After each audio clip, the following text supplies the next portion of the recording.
As a result of Hey technological guys, research, new ammunition types will become available to you. how you doing? Over time, it is possible to change ammunition How type you during doing? battle, but be aware that certain new developments will make some older types obsolete and therefore unavailable in the future. Unbelievable. This is Nature Walker, Gaming Edition. You know what's going on right now, guys. I'm the British, alright? I'm setting up my guys. I just wanted to preface what my advisor in the top left here was rudely interrupting me about. It's nonsense. And I'll explain why. He's basically saying as time goes on, right? And we're in wartime. Farms and outbuildings Here he goes again. provide good cover on the battlefield and can Here be he goes occupied, again. but remember they're vulnerable to Yeah, shut up. destruction. He's saying as time goes on and technology advances, old technology will not be as readily available. Unbelievable, man. I will get what I want. I am the captain now. You hear me? Setting up the cannons here. Like I said, I'm the British. These guys are the French. This is an age-old battle. You know what's going on here. British and the French, man, they don't like each other. I don't think they still like each other. But I got my units here. I'm gonna set them up, take these guys here, and let's run them up the center, dude. Let's run them up the center. This is, I think this right here is where the battle's gonna commence. So let's go ahead and get them, 10 toes on the ground. And then, gonna get them in some houses here. Let's get these guys in this big old house. It's good cover.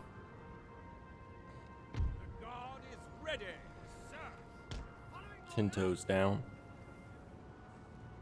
Oh man, I keep burping, I'm sorry. Anyways, man, I hope everybody's doing alright today. Today was a pretty good day. It was the hottest day of the year so far, of the summer in the state of Colorado. And you know, I'm on mountain time. We have taken a building, sir. And, so it got a little spicy in mountain time today. Pushing 100. That's all I'm gonna say, we're pushing 100. It's kind of crazy because we get a lot of snow, except now we don't because it's like global warming or whatever they want to call it. I have no idea. Anyways, the world's doing something weird this year. And that's what we're dealing with over here. But, I'm sending my fellas up. We got battles to take care of. We don't have time to think about that. I do see these Frenchies over here to the left, right? They're probably like, ooh, let's go get some baguettes. But too late. My horse is about to round up on them. I got bombs going off. You know what's going on. I got cannons going clunk. You know what's going on. Alright, we'll send these horses up here. I feel like this unit's not going to make it to that house in the far top right.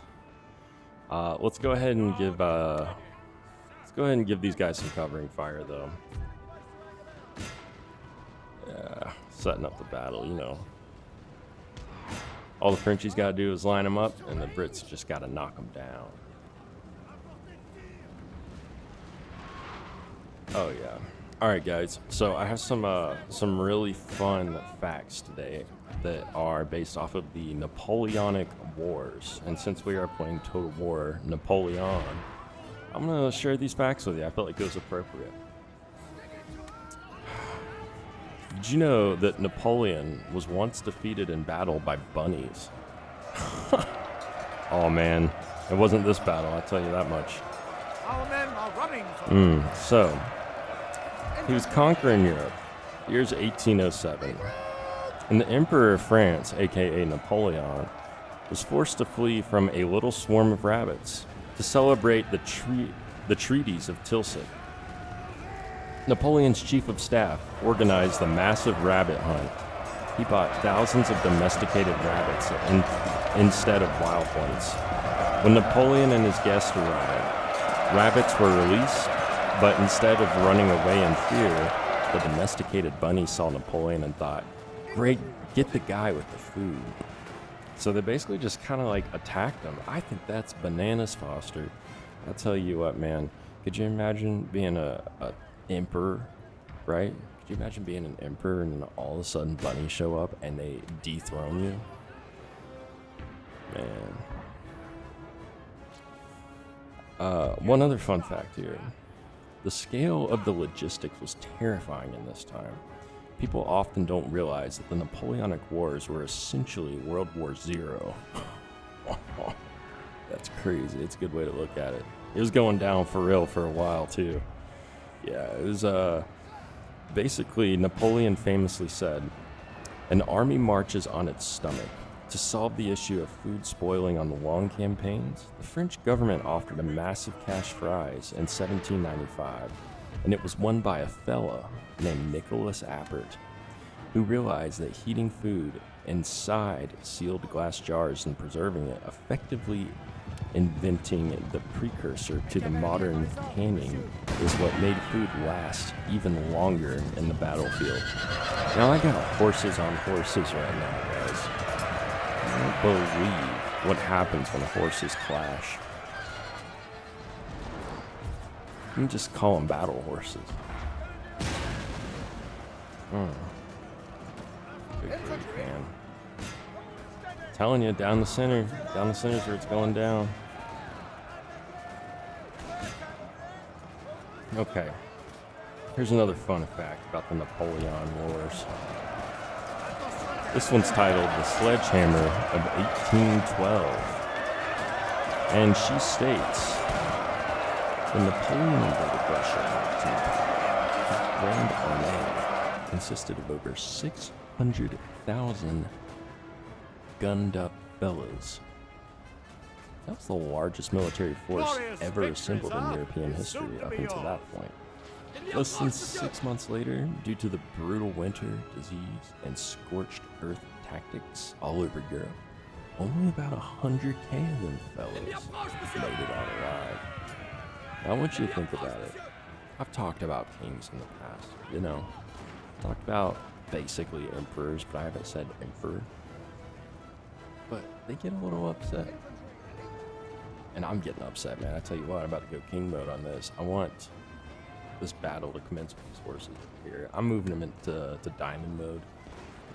Have them just hit, you know what I'm saying?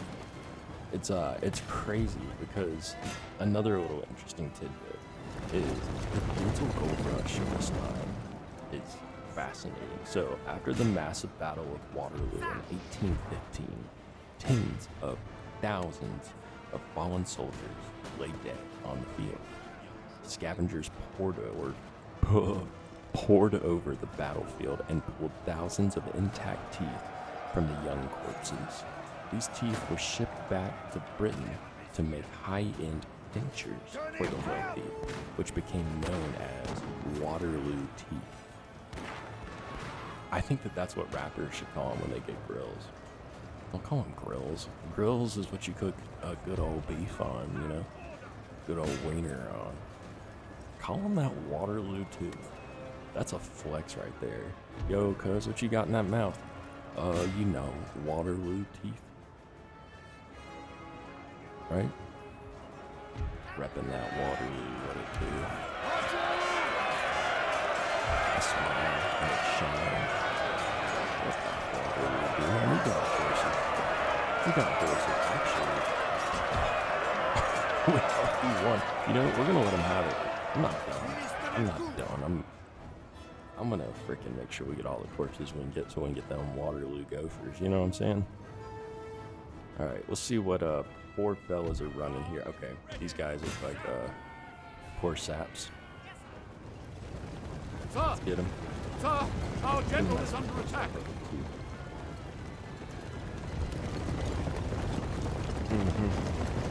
Y'all better be scared. Oh, they knocked him down. They knocked him down. Unbelievable. Unbelievable. Wanted to ask you guys, what all do y'all like about battle? Y'all like battle? I personally, I love warfare, but I think most wars were really, really not worth fighting.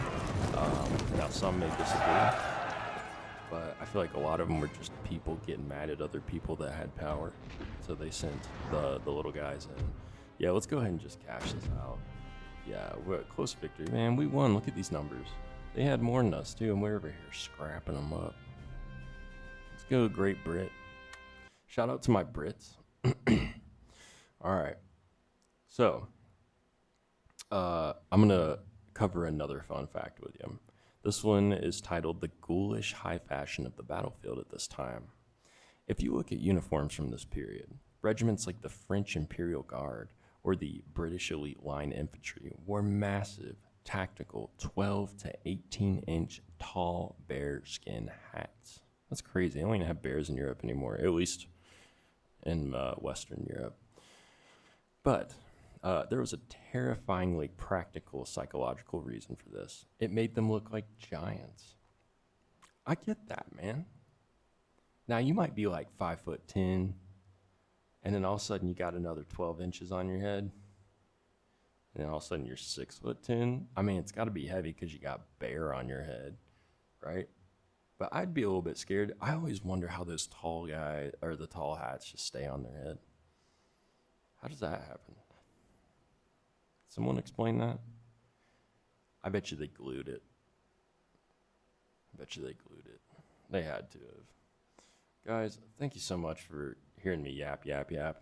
Half the time I'm just over here yapping about stuff. And yeah, I appreciate you giving me a listen. This was a rather short one today. Go give the Bible a little read today if you got time. It's always worth it. And go check out the BPA free water jug on Spotify, Apple Music, and other streaming services. That's my music project, man. It's what I do. I be making music. And yeah, do all of it myself. Go give it a stream. Go give it a listen. Tell your friends and family about it. Please comment on this video. It'd mean a lot to me. Tell me anything, dude. Tell me anything. Yeah, man, other than that, I think I'm gonna call it. It's mountain time up. It's mountain time up in here, so might be time to crawl into the cave and take a little mountain slumber. So I'm gonna call it a night. You might be calling it a day. I don't know, but just leave a little comment, leave a little like, maybe subscribe if you're feeling froggy, and pop in a lip pillow for me if you're into that. Stay away from drugs. And if you're married, got a girlfriend, boyfriend, husband, wife, tell them you love them. Tell them that they mean a lot. Anyways, have a wonderful night or day. Farewell, my friends.